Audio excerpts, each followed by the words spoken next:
Bener deh, di dalam bernegara paling empet kalau pejabat negaranya hanya memfokuskan ekonomi doang otaknya. Namun hasilnya malah berantakan, ekonominya turun. Terlepas dari kenyataan ekonomi yang turun, banyak pendapat yang menyatakan bahwa saat ini masalah di Indonesia bukan ekonomi, tetapi karena rendahnya trust atau kepercayaan sesama anak bangsa. Mengapa hal itu terjadi? Karena lemahnya panji negara yang namanya Hankam, pertahanan dan keamanan. Sangat difahami karena saat ini banyak pejabat negara yang memang tidak pernah mengikuti bela negara Lemhanas atau memiliki pengetahuan bela negara lainnya atau mungkin sudah lupa pelajaran P4 dulu. Misalnya kita mengatakan bahwa hati-hati mendekatkan Indonesia dengan komunis Tiongkok. Kita tidak mengatakan tidak boleh berbisnis dengan Tiongkok, tetapi hati-hati.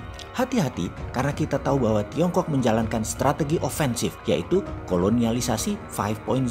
Dengan mengingatkan hal seperti ini, lalu kita dibilang anti pemerintah. Kok gitu ya melihatnya? Kalau anti pemerintah kategorinya cuma bisa nyinyir dan tidak memberi solusi. Sementara kita lengkap alasannya mengatakan hati-hati itu kenapa? Dengan Tiongkok itu harus hati-hati kenapa? Dan membuktikan bahwa Tiongkok menjalankan kolonialisasi 5.0. Mau bukti? Berapa kali kita mengatakan bahwa nation interest sebuah negara bisa menjadi nation threat negara lainnya. Kalau yang kelola negara paham apa itu strategi geopolitik negara lainnya. Misalnya Tiongkok yang punya nation interest untuk menghidupi 1,5 miliar penduduknya. Telur ayam satu hari mereka butuh berapa ton?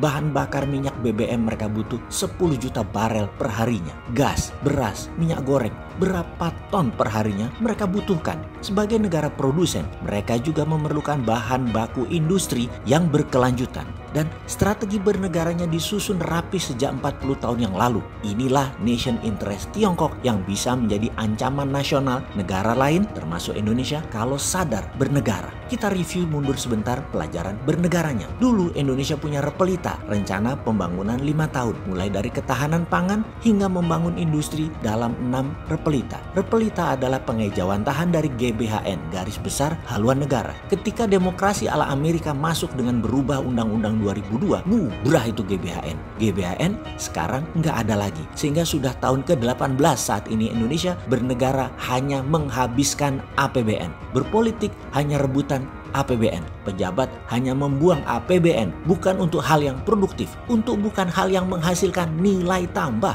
Kebijakan bernegara jadi mengikuti GBHN negara lain, seperti mengikuti strategi Tiongkok misalnya yang menjalankan protokol kolonialisasi 5.0.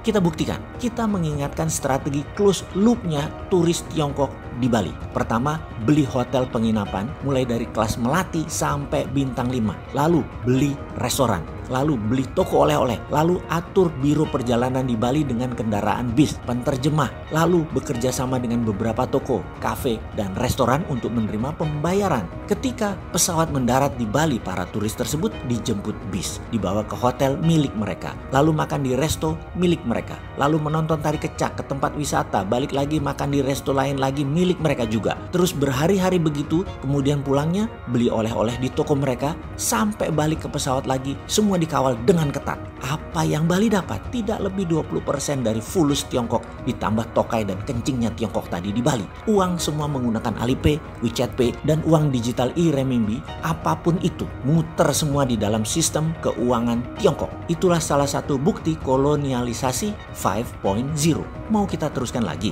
Kemudian di Sulawesi ada kolonialisasi 5.0 lagi, di mana kali ini hubungannya dengan dunia tambang. Nikel yang kalau dari bumi mentah, ornya, bijinya, kandungannya tidak lebih sekitar 1,9%-an. Lalu dilakukan proses smelteran biar kelihatan canggih, padahal hanya membuang impurities atau bahan pengotor yang nggak diperlukan, hingga kadarnya naik dari 1,9 menjadi 25%. Wis, langsung diekspor. Yang jadi pertanyaan, kenapa nggak 50% kadar nikelnya? Atau kenapa tidak sampai murni 99,9% kadar nikelnya? Oh jangan, nanti litiumnya kebuang, nanti feronya kebuang. Indonesia kan pinter pejabatnya dan rakyatnya. 20% percaya dan dikatakan, wih itu sudah canggih. Naik dari 1,9% ke 25%. Canggih, pol, keren Indonesia. Gitu pokoknya di pikiran semua orang. Disinilah hal yang disebut kolonialisasi 5.0. Oke, kita mulai rincikan. Mesinnya buatan mana alat-alat di Sulawesi itu? Modalnya dari mana? Tenaga kerjanya dari mana? Mata uangnya apa? Lalu hasilnya nikel 25% tadi dibayar ke Indonesia pakai yuan. Semuanya milik Tiongkok. Hore, yuan sekarang sudah jadi devisa negara. Pinter ya? Ini terobosan baru.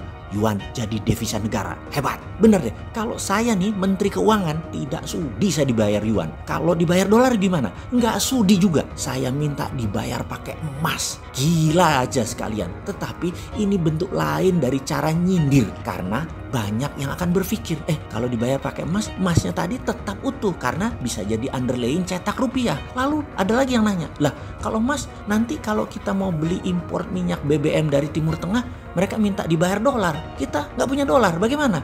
Nah, ini logika yang benar. Kita nggak punya dolar buat beli BBM. Begini bos, yang lebih geblek adalah saat ini dolar nggak ada, malah yuan adanya. Itu Saudi dibayar emas lebih mau kali daripada dibayar yuan. Jadi, begitu cadangan devisa Indonesia yuan, itu namanya Indonesia jadi provinsinya Tiongkok. Dan itu kolonialisasi 5.0. Paham? Itu aja kok dibilang kita anti pemerintah. Kita ini wong bodoh ngaku pinter. Itu lebih pas.